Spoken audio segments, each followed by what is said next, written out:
Hello everyone, स्वागत है आपका अपने चैनल लर्निंग टाइम पर। आज हम सेकंड 5 ईयर प्लान के बारे में पढ़ेंगे।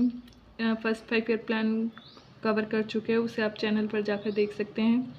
तो सेकंड 5 ईयर प्लान लिया गया था 1956 से 1961 तक था। ये लिया गया था सोवियत मॉडल से। और सेकंड 5 ईयर प्लान की जो हमने जीडीपी टारगेट रखा गया था जीडीपी का, वो था 4.45%। लेकिन अचीव हम कितना कर पाए थे? ओनली 4.1% अचीव कर पाए थे। इस सेकंड 5 ईयर प्लान का जो मेन फोकस था इंडस्ट्रियल डेवलपमेंट पे था। इसके बाद हम देखते हैं, आप ट्रिक कह सकते हैं या निमोनिक, जो मैंने भी कहीं से लिया है। तो देखते हैं हम फोकस किन किन चीज़ों पे था, इस 5 ईयर प्लान का किन चीज़ों पर को टारगेट रखा गया था। तो ये इसकी निमोनिक या ट्रिक जो भी है वो है मद्रासी। हम देखते हैं एम से क्या था? Mahalanobis model. A atomic energy commission. D Durgapur steel company and Tata institute of fundamental research. R for Rourkela steel company. A agriculture. S socialistic pattern of society. I industrial development.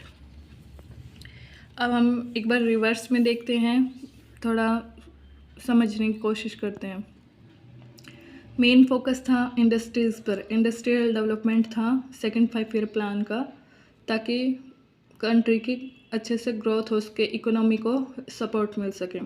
तो इंडस्ट्रीज़ लगाई गई। इंडस्ट्रीज़ लगाने के लिए क्या है? सोशलिस्टिक पैटर्न ऑफ सोसाइटी के pattern भी चेंज हुआ इंडस्ट्रीज़ आने से। जो लोग पहले खेतों में काम करते थे, अब वो फैक्ट्रीज़ में काम करने लगे, इंडस्ट्रीज़ में काम करने लगे। ज़मीनें उन चीज़ों के लिए ली जाने लगी इंडस्ट्रीज़ लगाने के लिए। साथ ही साथ एग्रीकल्चर को भी उतना ही इम्पोर्टेंस दिया गया। इंडस्ट्रीज़ के साथ एग्रीकल्चर भी लगातार रहा।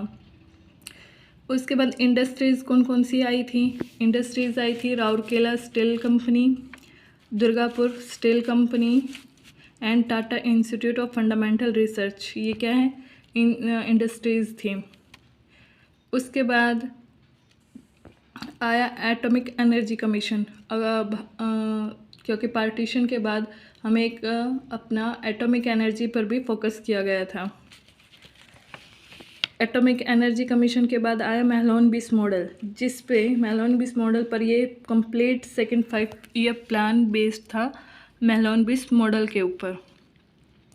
तो एक बार हम दोबारा देखते हैं। मद्रासी आई इंडस्ट्रियल डेवलपमेंट, जो कि मेन फोकस था। उसके बाद सोशलिस्टिक पैटर्न ऑफ सोसाइटी, जो कि सोसाइटी का एक पैटर्न चेंज हुआ। फिर एग्रीकल्चर को भी साथ में रखा गया। और कंपनीज़, जो इंडस्ट्रीज़ कौन कौन सी लगी थी? Rourkela steel company, Durgapur steel company and Tata institute of fundamental research के लिए भी इंस्टीट्यूट खोला गया। और उसके बाद इंडिया को एटॉमिक पावर बनाने के लिए एटॉमिक एनर्जी कमीशन भी लाया गया। उसके बाद ये सारी चीज़ें किस मॉडल पे बेस्ड थी? वो था Mahalanobis model. Thank you for watching. अगर वीडियो अच्छी लगी हो तो प्लीज़ लाइक करें, शेयर करें, और ऐसी मोर वीडियोज़ के लिए चैनल को सब्सक्राइब करें। Thank you for watching. मिलते हैं नेक्स्ट वीडियो में।